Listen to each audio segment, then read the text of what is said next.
السلام عليكم ورحمة الله تعالى وبركاته. مرحبا بكم من جديد في لا فيديو السابعة سلسلة الاستعداد لمباراة تعليم تخصص المعلوميات. هاد لا فيديو هي تابعة للفيديو اللي قبل، يعني اللي ما شافش لا فيديو اللي قبل ضروري يشوفها قبل من هادي. الوغ مازلنا في لاكس ديال لا كونسيبسيون داكتيفيتي ديفالواسيون.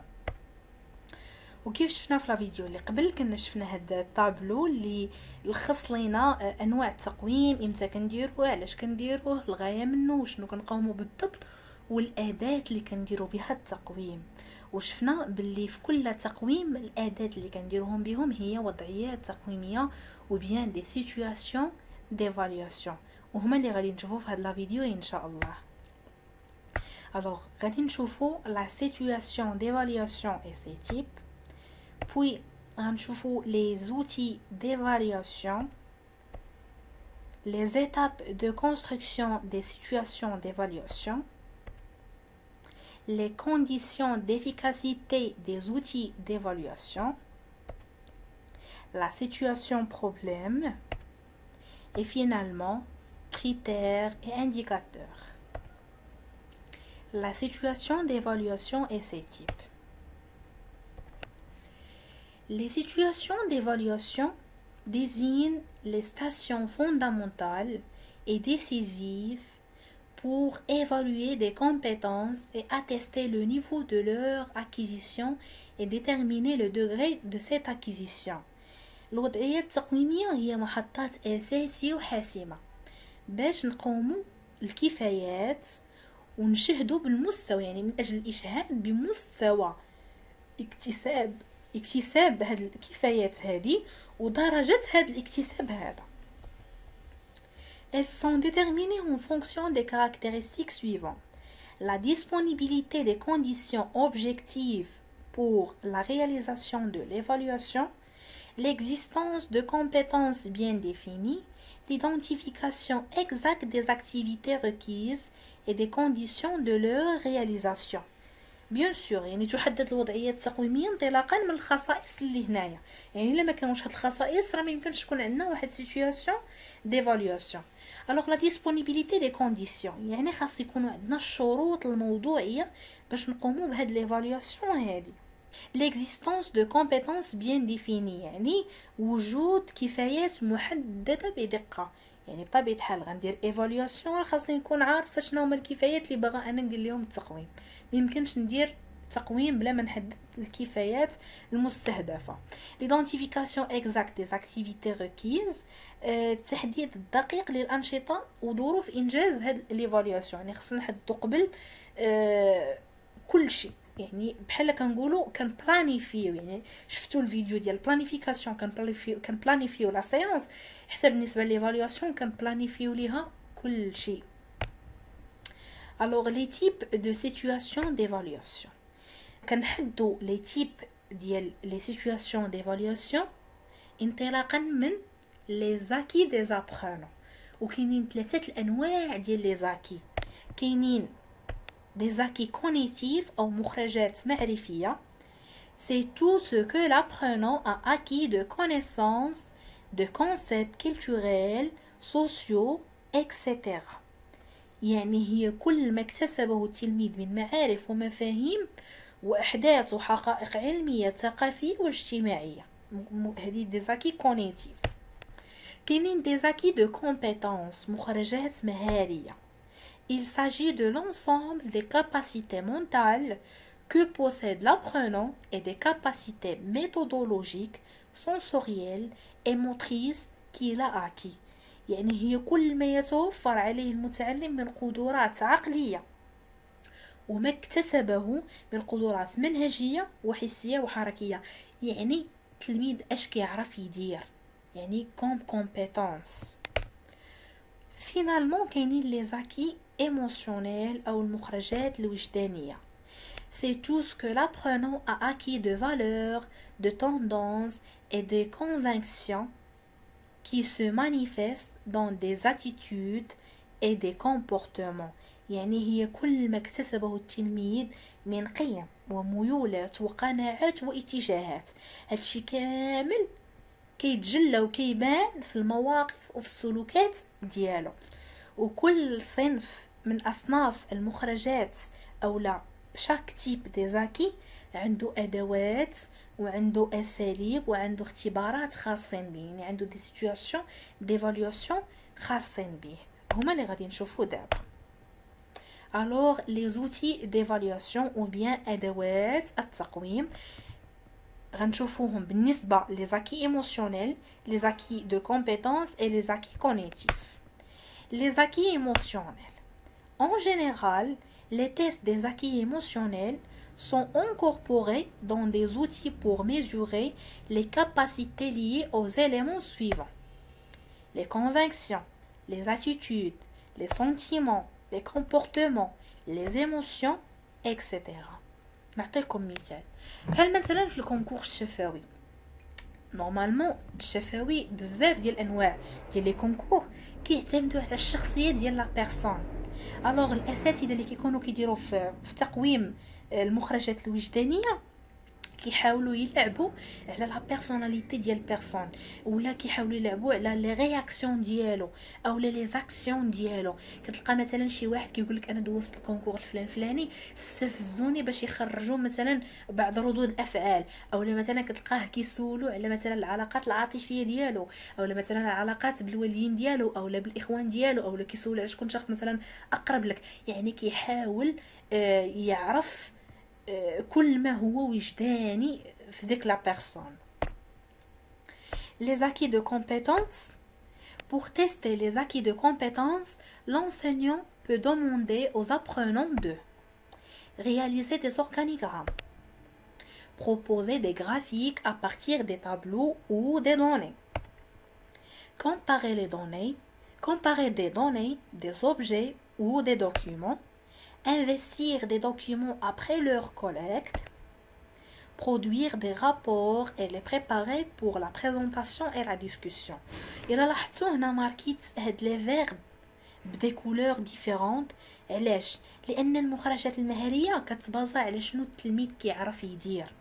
يعني كيطلب منه الاستاذ انه يرياليزي، بروبوزي، كومباري، يعني كيدير دي تاش باش نقدروا نعرفوا لي كومبيتونس ديال التلميذ. بالنسبة لزاكي كونيتيف المخرجات المعرفية، les tests de résultats cognitifs peuvent être résumés comme suit.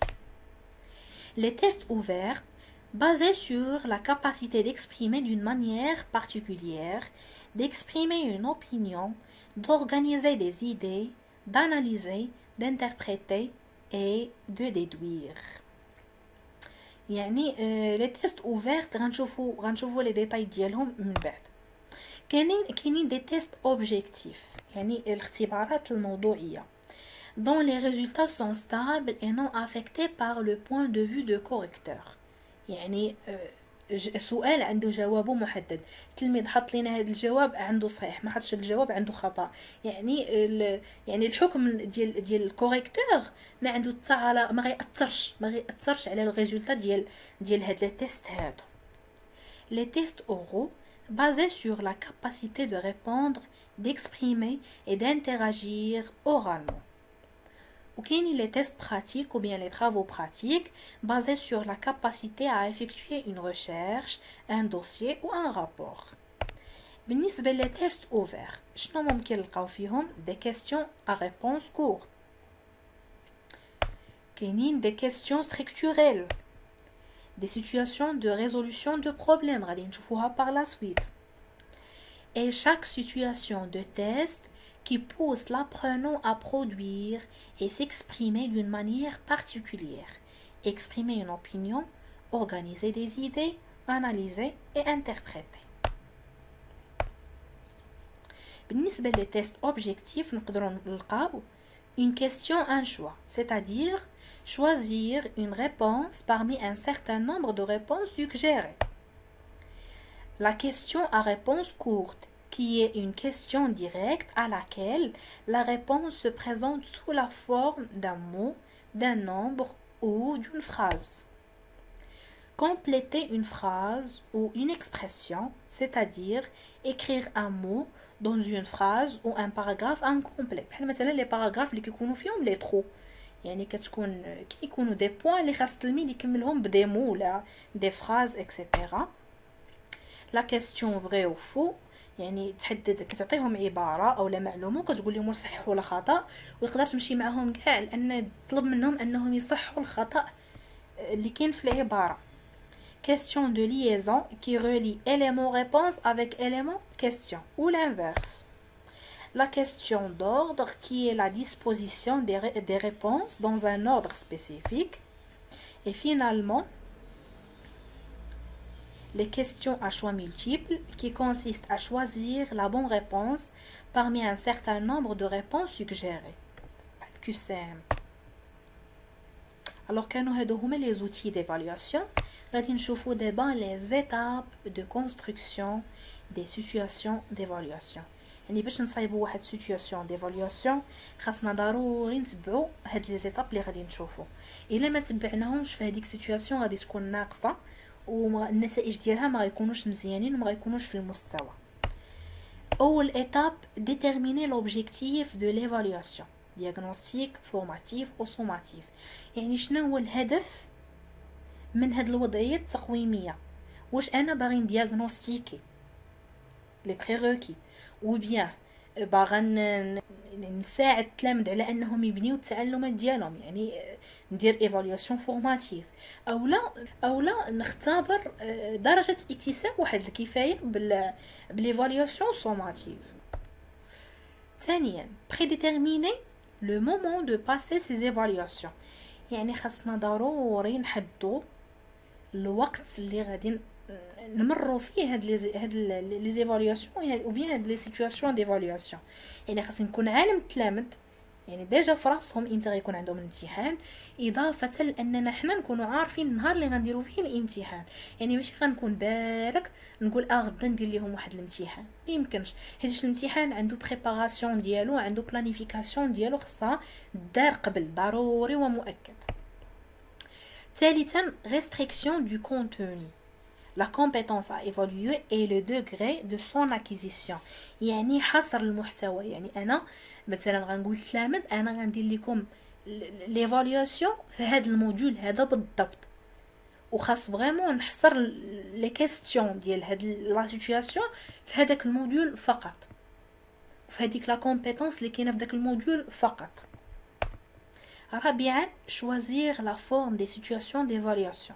واش ابليكي واش اورال اكسيتيرا، يعني الشكل اللي غادي تكون عليه هاد الوضعيه هادي.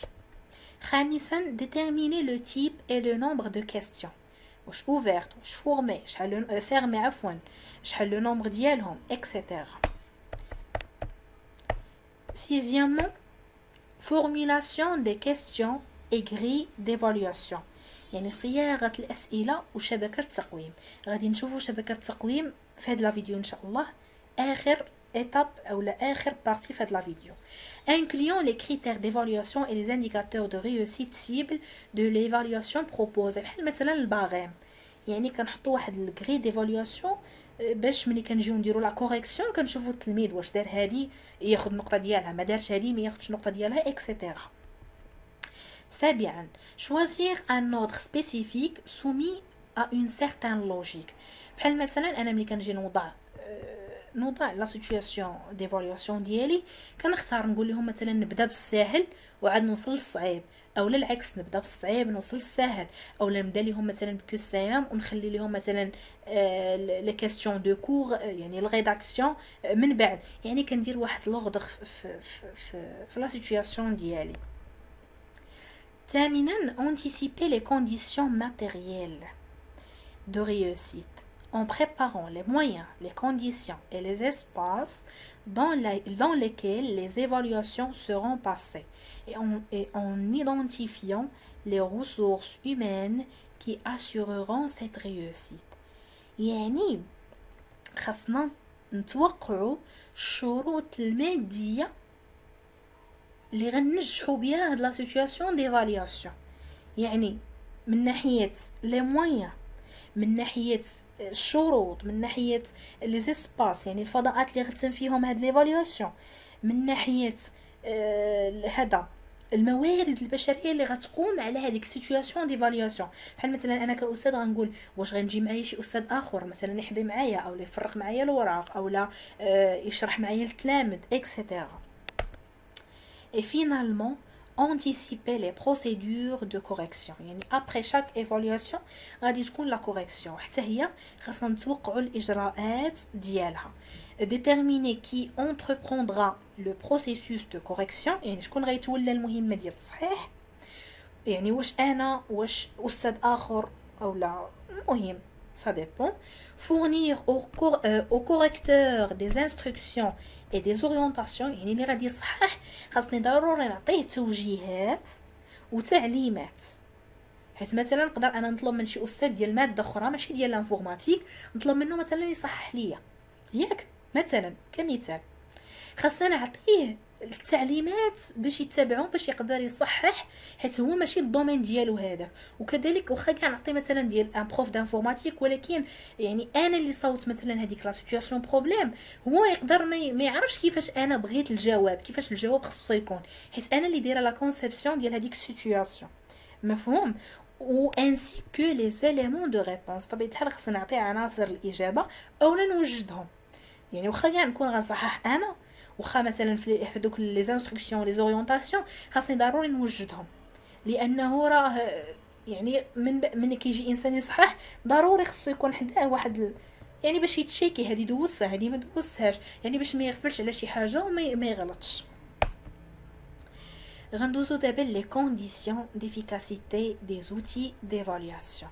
شروط نجاعه ادوات التقويم، يعني هذوك الادوات اللي غادي نستعملوهم في لي سيتوياسيون ديفالياسيون خاص يكون فيهم كيتوفروا فيهم مجموعه ديال الشروط اللي هما الموثوقيه او الصدق لا فاليديتي، الثبات لا فيديليتي، الموضوعيه لوبجيكتيفيتي، الشموليه لانكلوزيفيتي، et finalement القابليه للاستعمال لا فيزابيليتي.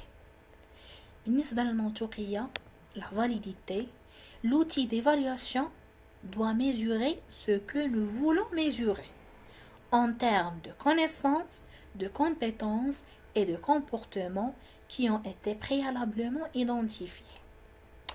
يعني أنا عندي واحد الكفاية باغا ندير ليها التقويم، واحد الكومبيتونس، خاصني لوتي فريمون تيفالوي ليا هاديك لا كومبيتونس اللي أنا محددة.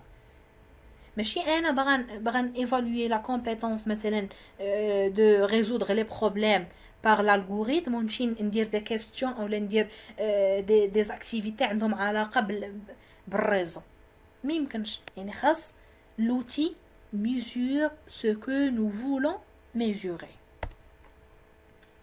الثبات fidélité. Les résultats fournis par l'outil d'évaluation sont toujours cohérents et stable sans aucune influence. النتائج ديال هاد لوتي هاني خاصهم دائما يكونوا ستابل، سواء صححت انا او لا صحح استاذ اخر او لا صحح شخص عادي، خاص يلقى لي ميم ريزولطا. مفهوم؟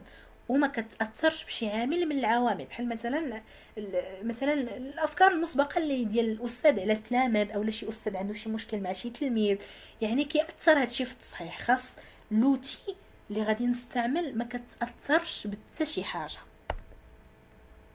L'objectivité. Les résultats fournis par l'outil d'évaluation sont indépendants de tout jugement impressionniste des correcteurs. هذه اللي تقريبا شرحتها قبل، يعني خاصها تكون موضوعيه حياديه، يعني اللي غادي يصحح ما غاديش يقدر ياثر على هذيك الورقه اللي كيصحح فيها باي شكل من الاشكال. L'inclusivité, les résultats fournis par l'outil d'évaluation ne sont pas liés ou limités à un seul objectif ou un seul domaine. يعني ما خصش تكون محدودة في واحد l'objectif واحد، mais va aussi au-delà de l'interdépendance des objectifs et du chevauchement des domaines ainsi que des dimensions personnalité.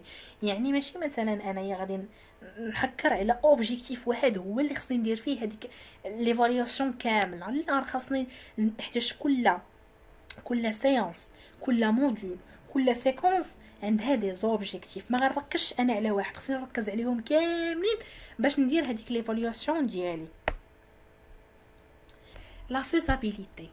L'outil d'évaluation doit être utilisable et l'évaluation doit pouvoir être réalisée dans les circonstances habituelles et par des moyens et des méthodes abordables en termes de coût, de rapidité, d'utilisation, de facilité de préparation et de correction.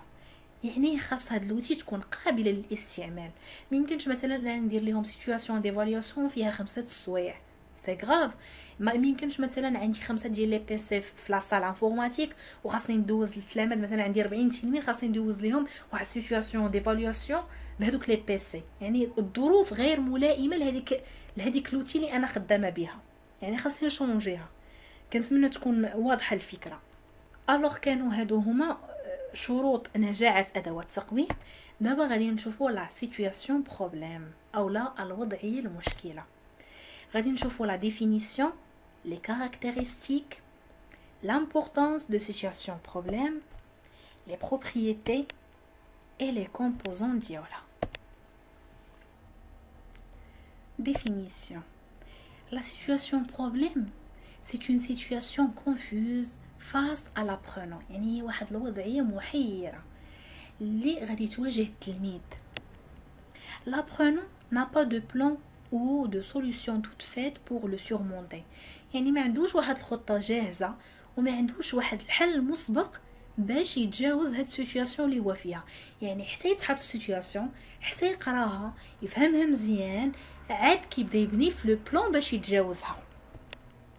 L'apprenant éprouve un état de doute, d'hésitation et de motivation interne pour trouver la solution appropriée.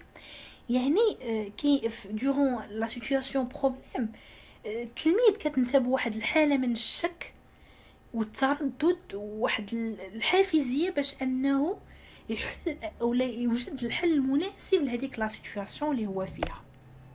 Alors la situation problème n'est donc pas une situation didactique ordinaire, car il nécessite de placer l'apprenant devant une série de décisions qu'il doit prendre pour atteindre lui-même le but dialo, son but. يعني situation problème vraiment مهمة durant l'apprentissage، حيت كتنمي بزاف ديال المهارات عند التلميذ ابار المهارات اللي متعلقه بالدرس، وغادي نشوفوا لامبورطونس ديالها. نعطيكم مثال على واحد سيتوياسيون بروبليم. نعطيكم مثال ديال واحد سيتوياسيون بروبليم اللي الاغلبيه غادي يكون شايفها. بحال مثلا هنا عندنا 3 ديال السطوله. هاد السطل كيقدر يهز 3 لتر ديال الماء، وهاد السطل هذا يقدر يهز 7 لتر ديال الماء، وهاد السطل هذا يقدر يهز 10 لتر ديال الماء. السؤال هو كيف يمكن الحصول على 5 لتر بلا ما نخويو شي سطل؟ يعني غنعمرو بلا ما نخويو فشي بلاصه اخرى، يعني السطوله غيتخويو في بعضياتهم وخصنا نحصلوا على 5 لتر. واش مثلا نعمرو 3 لتر او لا؟ مهم سا ديبون كيفاش غادي تحل هاد السيتوياسيون، وكل واحد وغادي يحلها بطريقه ديالو. كل واحد غادي يبني واحد لو بلان باش يحلها. كاين مثلا اللي غيشد ورقه وستيلو يقول اجي نحسبها، كاين مثلا اللي غادي غير يحلها غير بدماغه، كاين اللي يقدر يجربها مثلا. يعني بزاف ديال الحلول اللي ممكن دار ليها. الوغ هاد السيتوياسيون نيت بروبليم عطاوني الحلول ديالها في لي كومونتير، خليهم ليا نشوف كل واحد كيفاش غادي يحلها. الوغ ندوزو لي كاركتيرستيك ديال لا سيتوياسيون بروبليم. La situation problème diffère de l'exercice pratique d'une leçon particulière en ce qu'elle entraîne l'apprenant à utiliser les acquis pour suggérer des solutions à un problème spécifique. يعني كتمرن أو كتدفع التلميذ أنه يوظف المكتسبات ديالو باش يقترح حلول بعض المشاكل المعينة. Offre à l'apprenant la possibilité de réaliser des tâches qui donnent un sens à l'apprentissage. يعني كتتيح ليه الفرصه ديال انه ينجز بعض المهام اللي كتعطي معنى للتعلمات ديالو. داكشي اللي تعلمه لا سيتوياسيون بروبليم كتعطيه يدير دي طاش باش يعرف علاش تعلم هذيك الحاجه. حيت بحال مثلا بزاف ديال الحوايج قريناهم وحنا ما عارفينش علاش قريناهم، يعني اكوا سير فاش غيفيدوني في حياتي. يعني كنطرحوا بعض المرات هاد الاسئله هذا. الوغ لا سيتوياسيون بروبليم خصها تعطي معنى للتعلمات ديال التلميذ، مفهوم؟ Elle donne la possibilité d'appliquer ce qui a été acquis et de faire le lien entre la théorie et la pratique. يعني كتعطيه الفرصة ديال انه يطبق داكشي اللي تعلم ويربط ما بين داكشي اللي تعلمو تيوريكمون مع داكشي اللي غيديرو براتيكمون. Elle se caractérise par la nouveauté car il implique l'apprenant dans des contextes renouvelables afin d'accomplir de nouvelles tâches. يعني خاص هي كتميز بالجده ديالها، يعني اشاك فوا كتجدد، وخاص الاستاذ اشاك فوا يحط التلاميذ ديالو في دي سيتوياسيون بروبليم جداد، يعني ماشي اللي حطهم اليوم يحطها فيهم غدا اكسيتيرا، يعني دائما يبدل، ومن عام لعام يقدر عاوتاني يبدل لي سيتوياسيون على حساب، يعني كتجدد على حساب الوقت، على حساب لونتوراج، على حساب لو نيفو ديال التلاميذ، على حساب بزاف ديال الامور. Et finalement, il incite l'apprenant à l'auto-apprentissage. وحنا دي انفورماتيسيان راه عارفين بزاف شحال مهمه هاد المهاره ديال التعلم الذاتي، يعني مهمه بزاف. ولا سيتوياسيون بروبليم كتحفز او كتحث التلميذ على انه يكتسب المهاره ديال التعلم الذاتي. Alors l'importance de situation problème غيلخص l'importance غتلخص داكشي كامل اللي ذكرنا قبل.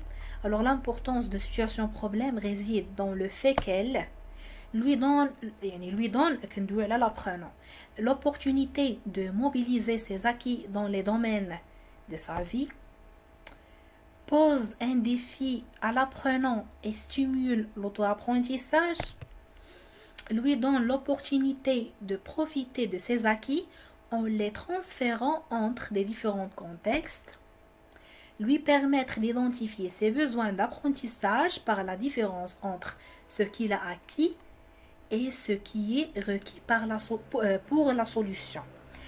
يعني كتمكن التلميذ من انه يعرف احتياجاته في التعلم باش يحل هذيك السيتوياسيون. بحال مثلا كيكون التلميذ خدام في واحد السيتوياسيون كيلقى واحد الحاجه ما كيعرفهاش، كيقول هذه خصني نتعلمها باش نقدر نحل هذه السيتوياسيون. يعني كيولي يعرف اشنو خصو يتعلم، شنو هو اللي في الحاجه ديال انه يتعلم ويضبطه ويفهمه باش يقدر يحل هاد السيتوياسيون ou bien des situations اخرين.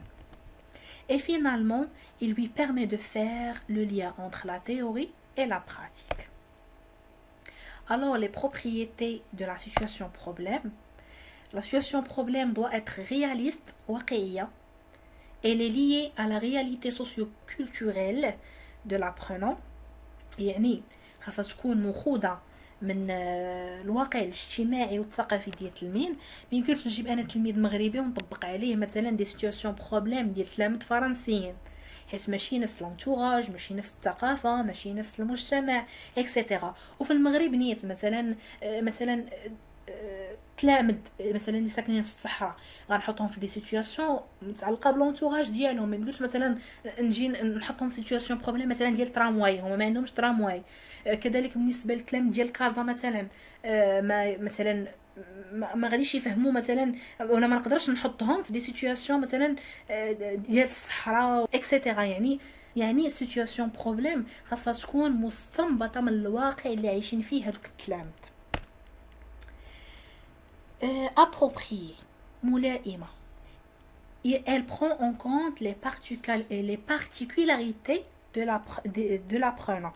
يعني كتراعي الخصوصيات ديال التلاميذ. Compréhensive. Elle développe et met en œuvre les dimensions personnelles de l'apprenant. Claire. Elle est formulée d'une manière qui ne permet pas des interprétations différentes. يعني اللي غيقراها غيفهمها كيف ما فهم هذا يفهمها الاخر يفهمها الاخر، يعني ماشي كل واحد غادي يفهمها بواحد الطريقه مختلفه. Réalisable, elle est basée sur l'économie en termes d'efforts et de temps requis pour la réalisation et finalement doit être motivante. Elle contribue au progrès et au développement des capacités et des compétences de manière progressive, du simple au complexe, puis au plus complexe. Et finalement, les composants. Les composants de la situation problème qui nous jugent. La situation contient le sujet, le contexte et les données. Le contexte est la situation socio-culturelle, scolaire, professionnelle ou familiale dans laquelle l'apprenant s'intègre pour accomplir la tâche.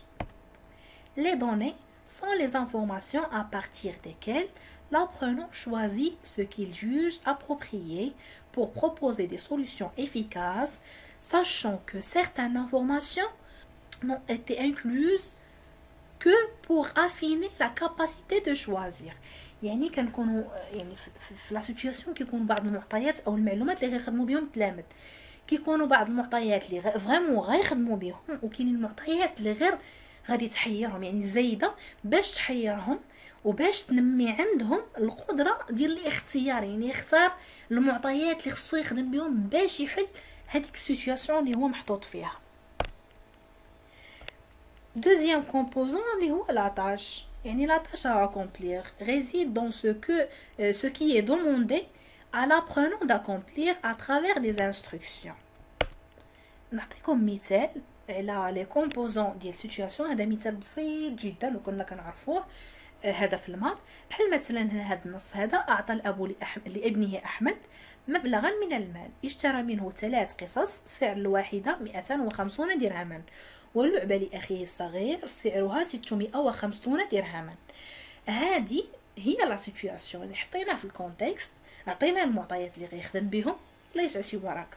الوغ بالنسبه للاسئله: ما هو الثمن الاجمالي للقصص؟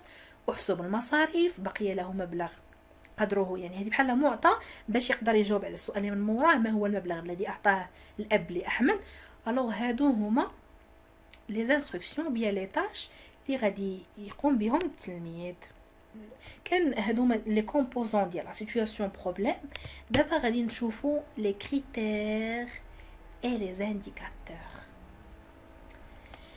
الوغ لي كريتير المعايير، لي انديكاتور المؤشرات.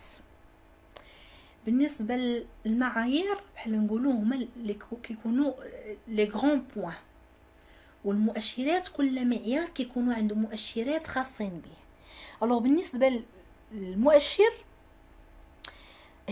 هما عباره، يعني المؤشر هو عباره عن واحد العنصر اللي ملموس، اما نوعي او كمي، يعني ملموس بحال نقولوا كونكري، قابل للملاحظه، قابل للقياس، شي حاجه نقدروا نميزوريوها. اما المعيار فهو ما يمكنش اننا نميزوريوه بحال هكا نيشان. غادي نشوفوا دي كريتير وغادي نشوفوا انه ما نقدروش نميزوريوهم هكا، يعني خصنا ضروري مؤشرات باش نقدروا نشوفوا يعني نعبروا هذا المعيار هذا. الوغ بالنسبه للمعايير كاينين جوج الانواع. كاين لي كريتير مينيرو او بيان معايير الحد الادنى par lesquels on atteste la réussite ou l'échec de l'apprenant. هاد المعايير هادو كيمكنونا من اننا نعرفوا واش التلميذ نجح ولا سقط. بالنسبه لي كريتير دو بيرفكسيونمون معايير التميز permet de détecter le niveau de performance de l'apprenant et classer les apprenants. يعني معايير التميز كتمكننا من اننا نعرفوا يعني شكون نكلاسي التلميذ، شكون هو الاول متميز، شكون اللي اقل تميز اكسيتيرا. هذا الطابلو اللي كيكونوا فيه المعايير وكيكونوا فيه المؤشرات. بالنسبه لثلاثه المعايير الاولين هما معايير الحد الادنى، والمعيار الاخر هو معيار التميز. معايير الحد الادنى كنشوفوا بعدا لي انستركسيون، الاسئله اللي عندنا بحال مثلا شفنا في السيتوياسيون اللي قبل 3 ديال الاسئله: instruction 1 instruction 2 instruction 3. alors l'instruction 1 كنمشي للمعيار الاول اللي هو لا بيرتينانس، الملائمه. اش كيعني هذا المعيار هذا؟ كيعني واش التلميذ جاوبني على حساب داكشي اللي سولته انا، ماشي مثلا انا قلت لي مثلا حسب ليا مثلا السرعه، يقول لي مثلا اليوم صاب الشتا، ما عندها حتى علاقه. يعني خاص الجواب يكون ملائم للسؤال. وبطبيعه الحال باش نقدروا نعبروا هذه الملائمه هذه خاصنا نحط دي زانديكاتور. مفهوم؟ يعني خاصني نحط دي زانديكاتور، وكل انديكاتور غنحط لي بوين. مثلا الانديكاتور الاول عليه 0.25، الانديكاتور الثاني عليه 0.5، باش في الاخر نجمع النقطه ديال الملائمه. ندوزو للمعيار الثاني، الاستعمال السليم. هنا هذوك لي دوني اللي كنكونوا حنا عطيناهم التلميذ باش يخدم بهم، واش بعدا خدم بداكشي اللي خاصو يخدم به وخلى داكشي اللي ما خصوش يخدم به. حيت قلنا كاينين بعض المعطيات اللي كيكونوا غير زايدين، او لا واش استعملهم حتى هما، يعني بالرغم انهم ما غيحتاجهمش دخلهم حتى هما في الحساب. واش دار لي كالكول ديالو صحاح، بحال مثلا في هذا الكا ديال المات، يعني واش فريمون حسب البلوس مزيانه، حسب الفوا مزيانه اكسيتيرا. يعني واش استعمل لي دوني استعمال سليم. كذلك حتى هي كنشوفوا لي انستركسيون ديال هذا الاستعمال السليم. سا ديبون لا كاستيون، شي لي انستركسيون على حساب الاسئله، حيت كاين اسئله اللي غندير فيهم واحد المؤشرات، اسئله اخرين ما نديرش فيهم نفس المؤشرات. مفهوم؟ بالنسبه للمعيار الثالث اللي هو الانسجام، يعني واش التلميذ من يجي يجاوبني بواحد الطريقه منسجمه، واش رتب لي الجواب، واش نظمو. يعني ماشي بدا ليا من الاخر رجع للوسط، خرج من هنا دخل من هنا. يعني خاص يكون واحد ستركتور اللي متبعها باش يجاوب على السؤال. هادشي كنديروه بالنسبه للانستركسيون الاولى، الانستركسيون الثانيه، الانستركسيون الثالثه. وكل يعني كنشوفوا كل انديكاتور وكنحطوا حداه النقطه ديال كل انديكاتور باش في الاخر نجمعوهم. بالنسبه للمعيار التميز، لا بيرفكسيون او الاتقان، هنا هي اللي كيدخل فيها تنظيم الورقه، نظافه الورقه، لا كرياتيفيتي ديال لابرونون. كاينين شي تلاميذ مثلا حنا قريناهم واحد الحاجه بواحد الطريقه، ولكن هما كرياتيف. يعني يقدر مثلا تعطيه باش يجاوب بواحد الطريقه، كيجاوب بواحد الطريقه ديالو هو، يعني من عنده هو، وكيعطيني جواب صحيح. يعني هنا كتزادوا نقطه على هذيك لا كرياتيفيتي ديالو. مفهوم؟ كنتمنى يكونوا مفهومين هاد لي كريتير وليزانديكاتور. والا عندكم اي مشكل يعني راه ديجا كاين الجروب واتساب اللي كنناقشوا فيه هادشي كامل، اولا خليو ليا في لي كومونتير هنا في الفلا فيديو، خليو ليا الاسئله ديالكم، راه غادي نجاوب على كل شيء ان شاء الله. وصلنا للاخر ديال لا فيديو. شكرا بزاف على حسن التتبع ديالكم، وكنتمنى يكون الفيديو فاتكم واستفدتوا منه. والى عندكم اي استفسار، اي سؤال، اي ملاحظه، اي انتقاد، مرحبا الف مرحبا. يعني افيك بليزير انني نتلقى منكم هاد الامور هادي. خليوهم لي في لي كومونتير، راه كنجاوب على كاع لي كومونتير. نتلاقاو ان شاء الله في الفيديو الجاي. شكرا.